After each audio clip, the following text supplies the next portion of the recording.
Hey everybody, welcome back. Good to see you guys back here with us. I guess I could type Chicago COVID conversations. That's hilarious. Chicago COVID conversations with Justin Dillard. A little bit more for you guys. 1 second here. And bam. There we go. All right. We'll pin that comment there. And there it is. All right. There we go. We should be ready to start this thing. Hey, Justin, can you see that up there? Yeah.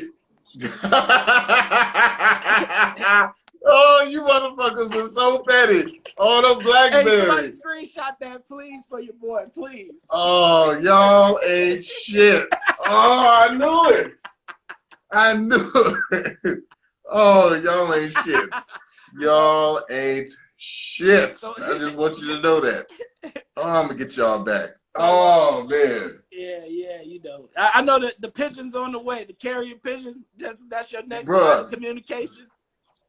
Bro, that's all good, bro. I got y'all. Don't worry about it. I'm gonna go back to a razor on y'all or a sidekick. I'm gonna mess y'all up. It's all good though. You I got you. gotta just come with one of these joints. Hello? Hello? Hello? Go back to the brick phones. Yeah. You gotta get the bricks, man. You gotta hit the bricks. Yeah, man. Oh man. So going back to this conversation, man. The Detroit Jazz Fest kicked the ass for years and years and years. They had the Still kicking our ass. And people will tell you, hey man, I'm playing the Chicago Jazz. Oh, that's dope, man. I'm going to Detroit for 2 days, and then I'm gonna try to hit you when I get back. You know what I mean? It's about the programming, man. For a while, and I pray that things have changed. No, they haven't. Cool. Well, Chicago has been about an agenda. You know what I mean? We got to, you know, when we start getting on the agendas and we get off the music, that's when the music struggles, man. We got too many agendas in this jazz thing, man. We got, you know, in this music thing for real. But I mean, especially, you know, and everybody feels like they gotta scratch and claw their way. And we you know, we don't really have this sense of community. Imagine if you put out a record. Now, let's say in 2020, right? Or whenever. Let's say, you know, 2021. I put out a record, you put out a record. Junius puts out a record, Gabe puts out a record, you know, whoever in New York puts out records. We all put out these records. It's hundreds and hundreds and hundreds of records, right?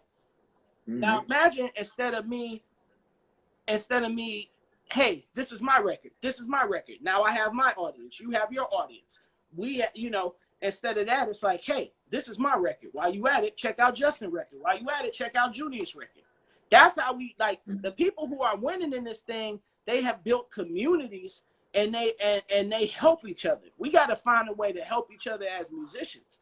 It's like, you know, now instead of having this one, instead of my audience, because people gonna rock with you regardless, because it's you. That's what I'm saying. Like, I'm me, and you. Some of the people that rock with me aren't gonna rock with you, and it's vice versa. Some of the people that love your stuff is not gonna love my stuff. So you naturally start to do that anyway. So why is it that it's only me that I only promote me for the betterment of me? Why wouldn't I want people to hear your music? Your shit is dope.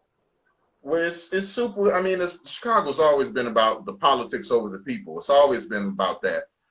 That's how the old way worked. If you looked at Winton and all of them, it's basically the people in power here really do it how it used to be in the old school. They used to take one person or one band and they rotate who the leader is, and it's the same cats in every band, but the leader is different, and that's how they promote it. Well, so, but the thing is, when they do it here, it's usually people that aren't that great or haven't put in the work, and they make certain people like the front people of what it is when they really have no right to be there. But that's what the politics is. You know, the issue is we get into really we start getting into, again, like who's the best of what, and who's the, and when that happens, you start to get into the tiers and layers. And I get it, you know, you want people to, but again, if your music is at a high level, it's gonna speak regardless. You see what I'm saying? And if I'm making good music and Rajiv is making good music and everybody around us is making good music, it's no reason why I shouldn't be like, yo, check out my record and check out Rajiv's record. Because his record is dope too. Because they determine, at least in Chicago, they determine there's a hierarchy that is set in place by the powers that be, and I know who the powers are, but they make sure only certain people are at that level because we know who they are. The hierarchy is killing the audience. This is true. The hierarchy is killing the audience. And then we wonder why people don't want to come to shows and this and that, man, because when you go to a show, it's not even a guarantee that it's going to be good because we got this hierarchy. Instead of letting the music speak for itself, because the music is going to speak. And that's the thing I love about Smalls. One of the things. For the most part, it don't matter when you walk in that club, somebody is playing at a high level. It just is what it is. I've walked into certain clubs in New York, certain institutions I work for, and I'm not going to get into a whole thing, but I've heard big band arrangements of the Muppets, like Banana, do at these so-called institutions of high music. Right. Okay, and I know what it is. I can hear what it is, and that's what I'm talking about, man. We don't, as artists, we don't make sure that the music is at a high level every single time. And the reason that I work around the city, people always, Chris work a bunch. It's not super hard. It's because I play every single time. I bring everything to the music. Every gig that I play, every single gig, even the wedding gig. I just got a damn raise in the wedding band because I bring it every time. Every gigs that I play, it don't matter. And that's what I mean, man. We want this maximum audience with a minimal effort. We don't give everything. True. You do a weekly gig, man. Cats will space out. Cats will, they'll just, they'll kind of come. They don't, you send somebody your book, they kind of check out the music. Maybe they do, maybe they don't. And then we wonder why the audience isn't the way we want it to be. We're not giving our full everything to the music, man. We gotta stop BSing. We gotta stop bullshitting ourselves. We're not giving it all to the music. A lot of cats, I'll see it, man. I play in big bands and cats, they got frowns on their face. They thinking about something else. We not there thinking about the music. And then it sound mediocre, and then we wonder why we getting mediocre turnouts and why people not coming back. Like for me, the reason why, things are important to me, I'm always trying to get people to come back. It ain't about that one time. Of course, if you never see them again, you want them to have a positive experience. But I want return people. I want them to be like, yo, it's a vibe here. You know what I'm saying? It's a vibe that makes me want to come week after week after week. Because that's how you get the people. It's like, that's how you build your audience. You give them a reason to come back. Instead of just, I think a lot of it has you should respect my musical aptitude. Who gives? That's your job. You go to the practice room and practice. I don't got to, I get it. You great. But what else you got? I think a lot of that has to do with, especially the female presence is sorely missing in Chicago, not only in the audience, but on the bandstand as well. And that's something that New York definitely has on Chicago, is that you're not going to see a lot of women on the bandstand here, and you're not going to see a lot of women in the audience. Well, and that's usually a huge factor into whether or not, because the men go where the women are, and if the women are patronizing the places, especially when you're talking about Black people, this is what I see when I play the places here, is that you don't see an abundance of our people at places unless it's on the South Side.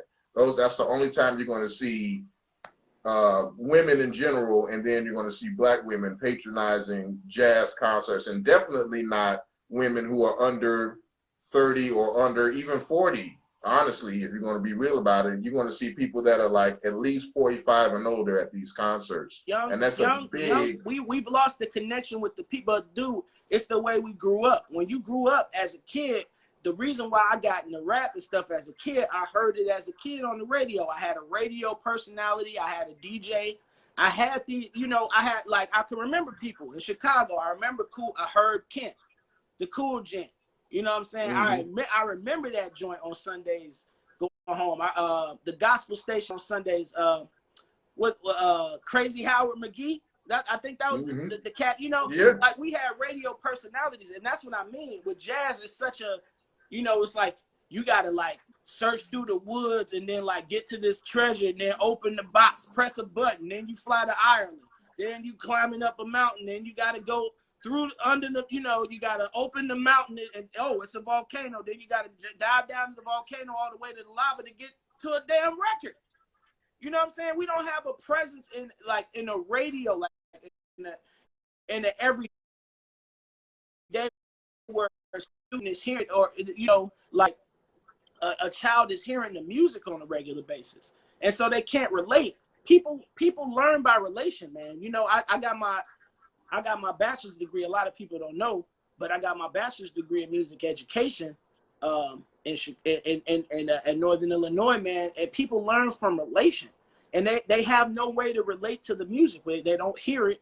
So then all of a sudden when they hear it, it's this foreign concept. And, you know, it's hard for your brain to be like, I automatically like this. It's completely foreign. When I fell in love with jazz, that was from a deep, comprehensive understanding of music. You know what I mean? I really fell in love with jazz at 14 years old after a deep understanding of music. So to imagine somebody who hasn't listened to music, who is an athlete or a person who, you know, it's just not as deep into it as we are, and then you put on a jazz record, what do you expect them to do? Like, what the hell is this?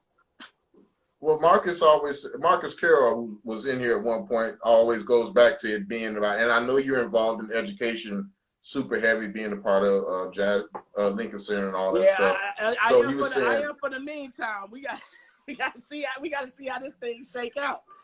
Look, hey. I just try to speak the truth to where I am, because again, I don't even if everything I say is BS at the time, if this helps somebody find a win, if we can get the market to 8%, would it really matter what I'm saying? If we can get the market somewhere, because somebody's like, man, Chris is on some BS, or Chris is maybe right, or somewhere in the middle. You know, I don't care who finds the solution. It doesn't have to be me, but it should be more of an audience, because the music is too special. It's too special. Well, the audience is already there. Like I was saying, the audience is always there during the summertime, not only because of this event. It's not like they're just there because the sun is there. Like most people that you see, and I see the younger crowd there too, is they're there to check out the music. I'm talking about specifically about Chicago right now. When you see the Chicago Jazz Fest, it's people out on the lawn. It's people that aren't just there for, you know, the quote unquote experience. They're there checking out and listening to the music. You know what I mean? So the audience is there. We just don't know how to reach them. And part of it is, you know, the radio stations and all that stuff too. But I mean, before we had, I mean, that was popular music at the time too. So that's part of what that has turned into, is that the music isn't popular anymore. Hip hop is what's popular. And that's what, you know, but why is that? Why is hip hop popular? So let's talk about that. Do you think that if the powers that be wanted jazz to be popular, that it would be 2% of the market? Well, yeah, to a certain extent, yeah, because if you look at smooth jazz is the personification that the audience views as what jazz is. So they isolated a sector there. And a lot of smooth jazz is fucking whack, and that's why we ain't got no audience. If that's what the well, but not them, because the smooth jazz cats are making bread and they got hella audiences. But again, you know, I hear what you're saying. And I mean, the Brian Cobrases and all of them are making bread. That's all I'm saying. But that's what I'm saying though.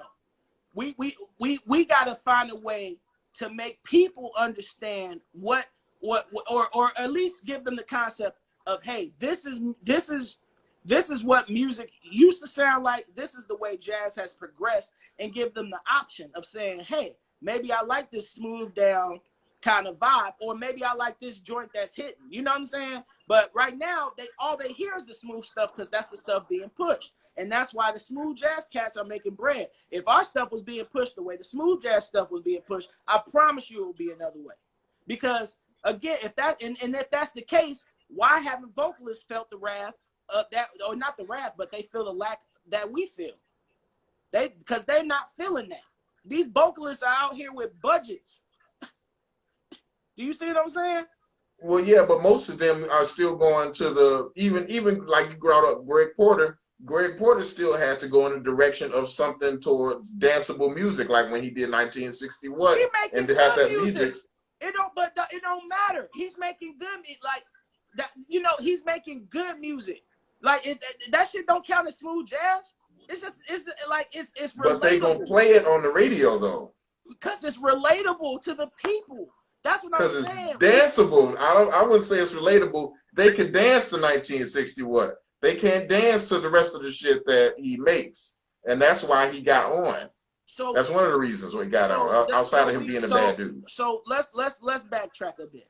One of the reasons that Gregory Porter got on is because he makes danceable. He made a danceable song, right? Now, if he made a danceable song and that puts him on, and then you make it something that's not danceable and you not on, and then you complaining that you're not on, but you're not making nothing danceable for people to put you on. And my thing is this: if you want to make that music, if you want to commit to that, that's fine. But you got to find a way to make the people digest it. That's up to you, the artist, not up to the powers that be. Because if you leave it to the powers that be, you're gonna be broke. I'm not waiting for nobody to tell me what the fuck to do. I started hitting gyms. I wasn't waiting on nobody. Because if I sit around and wait for a degree or wait for to get some validation from some old white man that plays jazz records, I'm gonna be sitting here broke. I'm not waiting on none of that, man. I'm out here trying to, I'm trying to do something for the people, man. It's about the people. You know what I'm saying? And people dance to music because I dance to music. But it just depends on how you make the music. I'm not saying make sellout records, but we got to make something that relates to people in some way, shape, or form. Because the way that we approach art right now, a lot of people approaching it for themselves is killing the music, or it's themselves that are making the money. Well, one of the biggest factors in this is the fact that the Black audience usually historically determined what the popular music was and whether or not it was interest. So you look at jazz and you look at blues and you look at the audience and you see that Black people are not the majority in the audience anymore, because Black people usually have kept our interest has been always the popular music. Whatever we create and whatever is freshest is what we view as the popular music, and that's always been what everybody else comes in and checks in on, because that's what we create, and they latch on to what we create because we fostered every single genre of music that has been popular for the last over 100 years. You can see the wave, but this 2020 quarantine is gonna be a lot of jazz and electronics coming. It's coming. You know what I'm saying? You can see the wave coming. So now you understand that. So now that we have that understanding, now you're gonna have a lot of musicians who don't want to dive into technology. Myself being one of them. I'm not great with technology, but we have to dive that way because that's where the music is going.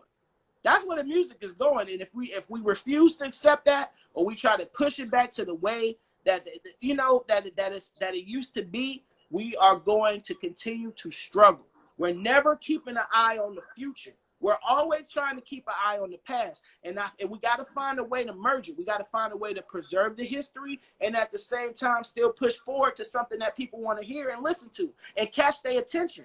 And I'm not saying just listen to it where it's good. I mean, catch their attention, man, like something powerful, because that's what happened to us. We didn't just hear some jazz music and be like, oh, They're playing Sunny Side of the Street, this corny ass version of Sunny Side of the Street. I love jazz. You know what I'm saying? We heard something super killing that blew our mind hole open. You know, now there are some people like Jason Marshall, for instance. Shout out to Jason Marshall and his parents. Like they grew up listening to jazz records. He grew up with the music. But that's what I'm saying. We got to find a way to either put to get people into the music at a young age, or we have to find a way to make it relatable to their old asses right now. Because there's no middle ground. There's no middle ground. I mean, seriously, there's no middle ground. We're either going to get with the times, or we're going to get left behind, man. But that's the thing. We used to determine the times, but now we are not. We're off jazz. Yeah, we're off. We as a people are off jazz. Like just like we off blues, we off rock and roll. We have been on hip hop for a while, and eventually that's going to be a thing that is kind of passe until we create something different. And unless you have the youth behind whatever music is happening, like at the time when jazz was popping, the youth were in control of that. Diz and Bird were young, so that was the popular music. People were dancing to that also. And then when you got into rock and Miles Davis and stuff in the 70s, that was the young people again, and they was popular and it was popping. Hip hop, same thing. It was the language of the young people that dictated what was popping at the time, and the other shit fell by the wayside. So it's really not necessarily about going back. I think the renaissance of the music, or I think the rebirth of the music starts with word of mouth. You know, and low key, this has been kind of an experiment hitting gems, but the audience has been growing mainly by word of mouth. And I'm just asking people, yo, man, be a part of the virtual street team, man. Shoot out the flyer. Because if we could get one person at a time, but again, it's about that one person sticking around. You see what I'm saying? Because, I mean, it's plenty of people who are passing through here right now. It's going to be, you know, by the end of it, it'll probably be, you know, 50, 60, 70 people that pass through. But it's about getting people to stick around, you know, and we got we're always trying to tinker with that as band leaders. And we got to tinker with that as a community of musicians, man. Because like I said, no matter what you think about somebody who makes a record, if it pops for a reason. And what's that reason? Finding a way to make your music pop like that without selling out whatever or feeling like you selling out. I don't know. It's interesting, but it's what's going to happen? It's something I think about all the time. Well, audiences in general, especially, have been, of course, this is again by design, have been bred to have short attention spans. So it's almost kind of like we going back to that whole idea about 3-minute tracks and stuff like that, because your shit has to be able to be played on the radio, and people are only going to listen to your shit for a minute, which is why more people buy tracks than they do whole albums. And this is one of the reasons why I made my album the way I did. I put it on one track because it forces you to have to sit there and listen, like on some 8-track tape player shit, some old school shit. I got the idea from Prince. It was like, you gonna listen to this album, you gonna have to. You don't have a choice. You're not gonna 99-cent my music to death. You're gonna have to listen to my album all the way through. And, you know, I'm not cutting my album up, you know, because you got to listen to it. It's not only a concept album, but it was my responsibility to make a album with continuity so that you would want to listen to it all the way through, or at the very least, you wouldn't mind listening to it the whole way through. Yeah. And that's partially what we don't deal with, is the audience's mindset is so small that you have to keep changing the shit to make it like that. So in a sense, you have to make like a minstrel show in order to keep the people's attention. That's what you have to do, because people's, you know, mindset. That's why David Chappelle started locking up people's phones. You know what I'm saying? Because it's like, you can't hold somebody's attention who keep checking their phone. They on Instagram, they on Facebook. They can't focus on the thing that's happening in front of them. And that's the generation that people that we're dealing with. You know what I mean? Yeah. So I mean, it's a double-edged sword. We have a responsibility as artists, but you know, we got to put some of this responsibility on the people too, for sure, have more responsibility. So I think it's more about outreach to the younger people. We got to get them at a younger age, We gotta, you know, we gotta introduce the music at a younger age to something that they can digest again. You know what I'm saying? Because people are intimidated. People are intimidated by jazz, and when you're intimidated by something, it makes you not want to go do it. But usually when people come out, they're like, damn, that was dope. You know, I had a great time. But they don't know what to expect. They don't know what to expect, and that's what I mean. Like, we got to make it appealing. We got to make it cool, or at least fun, or something. Like, it's got to be, you know, the shit is there, man. I was watching the documentary, and it was like, man, Robin was out all night till 4 a.m. I was like, that's us every night. That's us every single night. We out, you know what I mean? Like, that ain't nothing, dog. When I got to New York, for 6 months, I was out until 7 o'clock in the morning every single day. Me and Corey Wallace, and I mean, I saw Brent Burkhead all the time. I saw Sharif Clayton. I saw so many people, man. We was out every single day, 6 months, you know. And then people wanted, hey, Chris, how'd you get a gig? Because I've been out here, and I let the music speak for me. You know what I'm saying? It's a combination, man. But we don't want to promote anything. We want to, you know, it's just interesting, man. We don't want to promote ourselves. We don't want to push anything, and then we confuse why we don't have an audience. We got to promote, man. We have to do it, and we got a lot of jobs to do, but it's our job to do it, man. Like, after this, I'm gonna try to find some way to promote these next couple flyers, man, and get people to help me promote, because it's not just on me, man. I need people's help. You know, I need your help. I need everybody's help to promote this, man, because it's not, you know, like I said, at the end of the, you know, I don't know if Christian McBride's show, right, or whoever's show, if there was some show and I knew for a fact that it would get more people into the music, I would promote that shit all the time, you know. But I don't know, you know, I don't know what the answer is, but I know that there's an answer. I know that there's an answer. Here's a question then. So we just, of course, lost, you know, the ancestor Roy Hargrove. Roy Hargrove was probably one of the last direct connections to the music who got, you know, blessed by all the ancestors and elders that some events passed on. With the cats who are at the helm right now of the music, which is, you know, the Robert Glaspers and all of them, do you believe that they are doing what we're talking about? And if they are or aren't, what can they do, or what can we take from them to make that thing expand? Because the Komashi Washingtons, it's cats with followings, but what are they doing specifically to cultivate what we're talking about? Or is there a difference between what he and Roy did? Roy came out with RH Factor and stuff like that. You know, it's tough to say. I think you have to be honest to your personality. Roy, that was honestly him. He wanted to be out with the people. He wanted to play the music all the time. It was just who he was as a person. You know what I'm saying? And so it's hard for me to be like, you know, we got to do it like Roy and get back out to the streets and this and that, because not everybody's like that. Like, what happens if somebody does that, right? Like, you have this great player and they're like, man, I feel this pressure to get out to the community, and then they do that and they have a nervous breakdown, because that's not really them. You see what I'm saying? You got to be authentic for yourself. But I think, again, if you just try to operate, whatever your vibe is, if you try to operate with positive energy whenever you do it, that's the most important thing, you know. I do my best to try to be the best version of myself when I'm out, because that might be somebody's first time meeting me that is into the music or into something I'm doing, and I don't want to be, you know, a dickhead, man. It's, you know, I'm actually working on this song now called "Don't Meet Your Heroes." You know, because sometimes they disappoint you, man, and absolutely, it's just a thought that's been in my, you know, just been in my mind, you know. And like I said, man, I don't know the answers. I am not Sway. I don't have the answers, you know. But I do. You got some. You do have some answers. I mean, I think you're a product of the answers, and I do understand the product of a good conversation.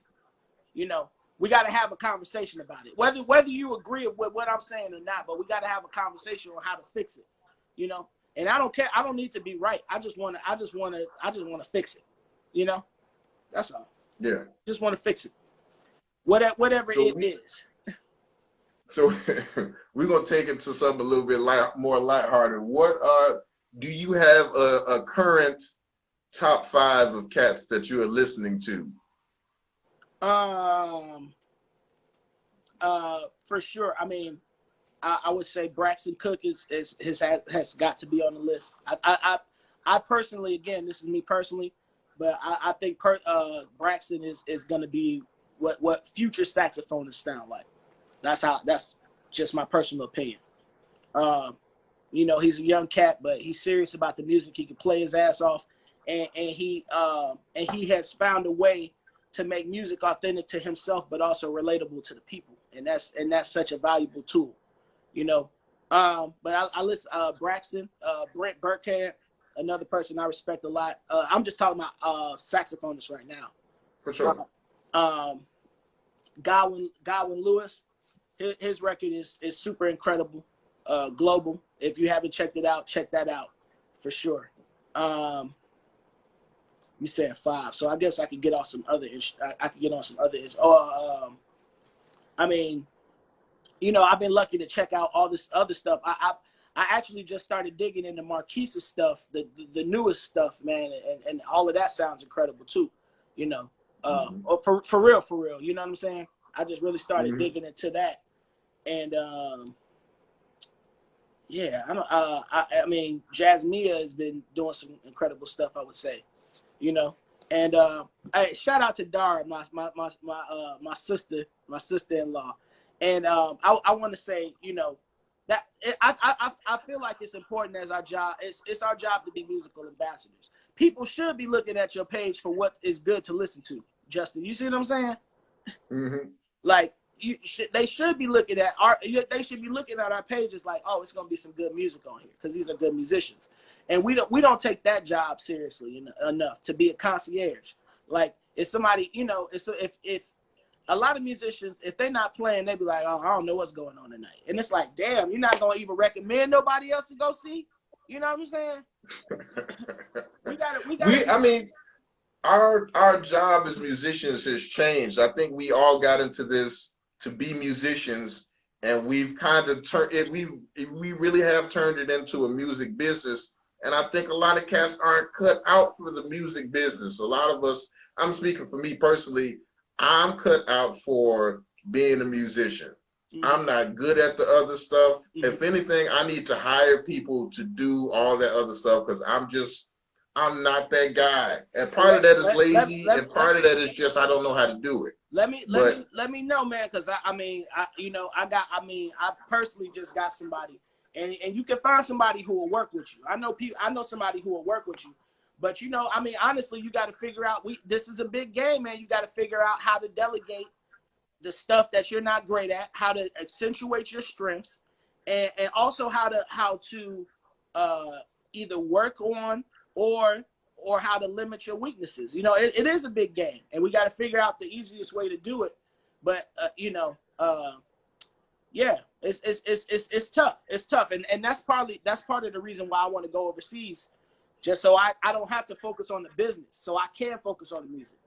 Yeah, that's a huge thing. And work my thing out, and then come back and give the people something. Even like, hey, I've had this year to work on my thing, and here's this new thing. You know, I don't know, but it's definitely it's something I think about, man. You know, but it's beautiful. It's a beautiful journey, man. I've been having a good time, and like I said, the word of mouth and the response of people with the live stream has been great, man. So I'm grateful. Does that drain you? I mean, you spoke about the necessity of the community to help you get to where you're trying to get to. Does the amount of work it takes to request and or manage that type of assistant, does that drain you? And is it like a labor of love, or is it really something that you have to manage, or else it'll overwhelm you? That's a great question. it doesn't drain me. It's actually kind of re-energized me. You know, I was really concerned with, you know, what my role would look like post quarantine. You know, but it's kind of rejuvenated me a bit. The biggest thing is just finding out the easiest way to do it. You know what I'm saying? That's been the biggest challenge, I would say. It's finding out the easiest way to do it. But it's not anything draining at all. You know, so right now I've been doing these live streams, and then I have to record it. I have to send it, and I would have to send it in Dropbox, and it was taking forever. But I finally found a quicker way to do it. So that's taking a lot of pressure off. I've also been trying to do some stuff that I should have been done, you know, handle some business I should have handled a while ago. Mm-hmm. So just a combination of those. So I've been working myself pretty hard the last couple of days and weeks, but at the same time, I'm just grateful, man, because you know, I see the hard work paying off. You know, I see it paying off, and that's pushing me to go forward, you know. Yeah. I had a good question for you, and it's a question that people experience don't know how to answer, and it's gotten a lot of mixed reviews. And the question is, do you know how to practice? Do I know how to practice? I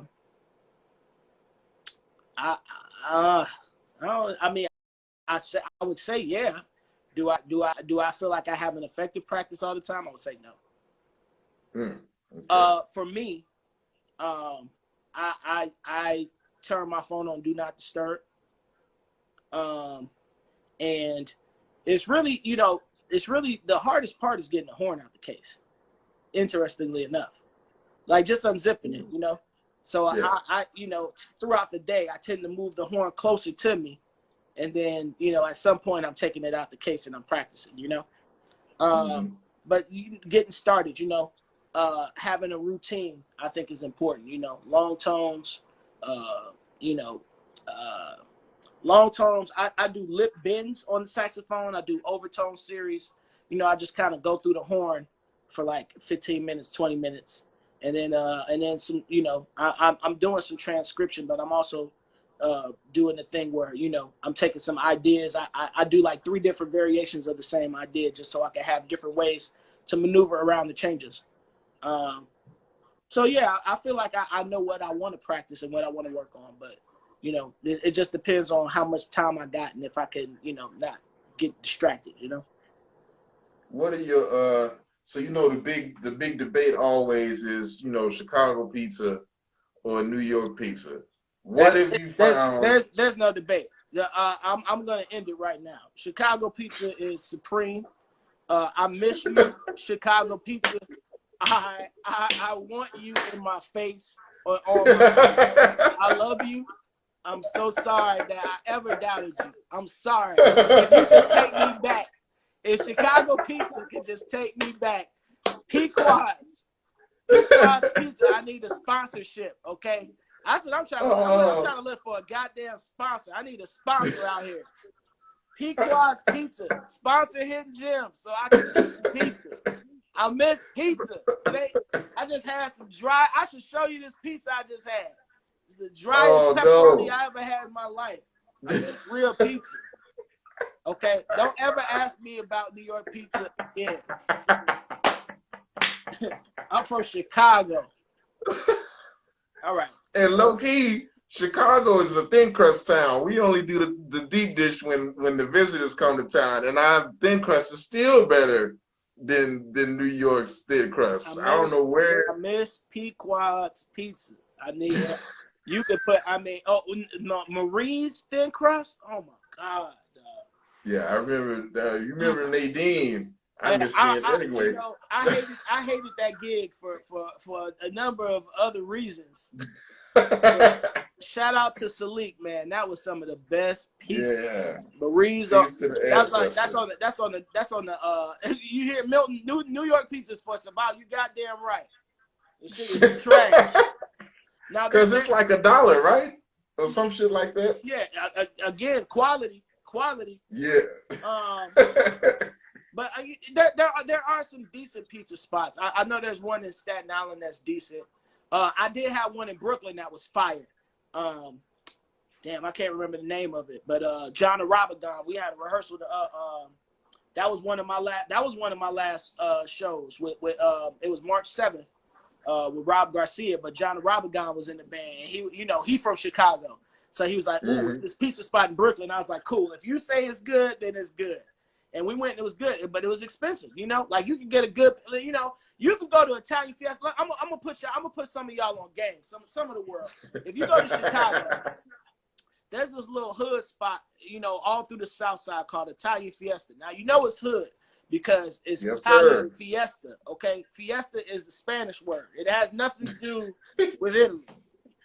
It has nothing to do with it. Okay, just some black people made up a terrible whatever, and Italian Fiesta. They started slinging pizzas on the South Side, but this shit's fire. They're gonna be late, okay? You might have pepperoni on it instead of sausage. Sometimes they mess the order up, but it's gonna be fire. It's gonna be greasy. Whatever you get, Italian Fiesta, okay? South Side, holla at it. It ain't the best. It ain't the best in the world, but it's goddamn good. It's Italian Fiesta for me is probably top 5. See, it's in there somewhere. For me, it's top 3. Don't put no extra sauce on it too. Oh man, sauce in the grease. Take me back to Chicago. Okay, so you asked me what I miss about Chicago. I miss Chicago food. Yes, I miss Chicago food, the quality. I miss the variety of the gigs I had. I'm just starting to get to a point now where people know I play more than just jazz. But out in Chicago, I was doing a hip hop gig to a gospel gig to a jazz gig to a reggae gig. I was. If they needed horns, I was there. Right. I had started getting into the blues scene before I left. So I miss that, and of course I miss my family, man. I mean, I'm such a family person, man. That was the hardest thing was to leave them, man. But the one thing about my family, man, they've always had my back. They've always supported whatever I'm trying to do. And, they really rallied around me and made sure that I'm good and, and just told me that they support me, man. And so, honestly, sometimes even when I'm tired, man, I'm thinking about them, I'm thinking about my future, my future whoever, that I could be with, man, thinking about the future, thinking about a possible future kid. I'm always just out here trying to grind and get better, man, because my family definitely deserves it, man. They've put in a lot of work for me. They've been some of my biggest cheerleaders, and I'm grateful to them. So I'm always grinding for my family, For sure. Is it a clique? I mean, we talking about Chicago being hella cliquish, and there are only certain few that can really float throughout the genres and all that stuff, like you just mentioned.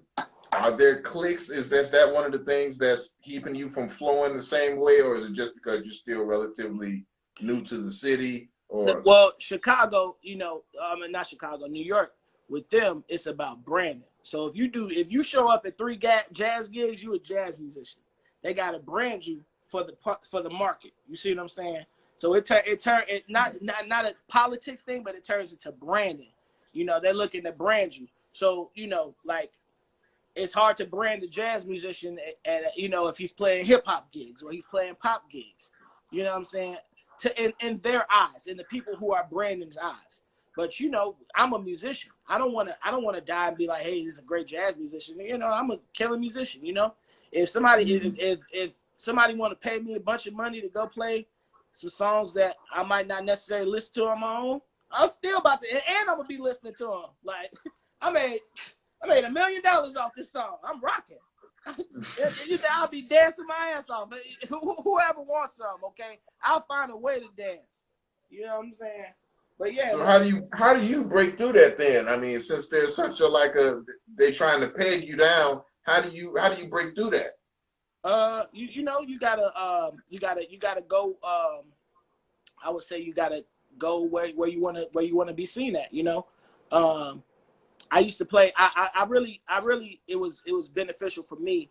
I used to play at Smoke Jazz Club every Monday with Jason Marshall Big Band. Shout out to everybody in the Jason Marshall Big Band that might be watching.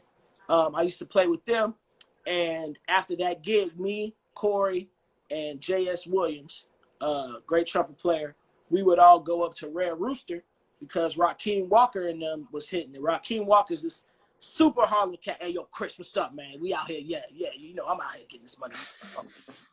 Rakeem Walker, man, my man.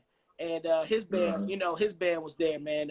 Gil XL DeFay on trumpet, my man Joey on keys. I'm blanking on his last name, but he's, you know, I don't know why I'm blanking on.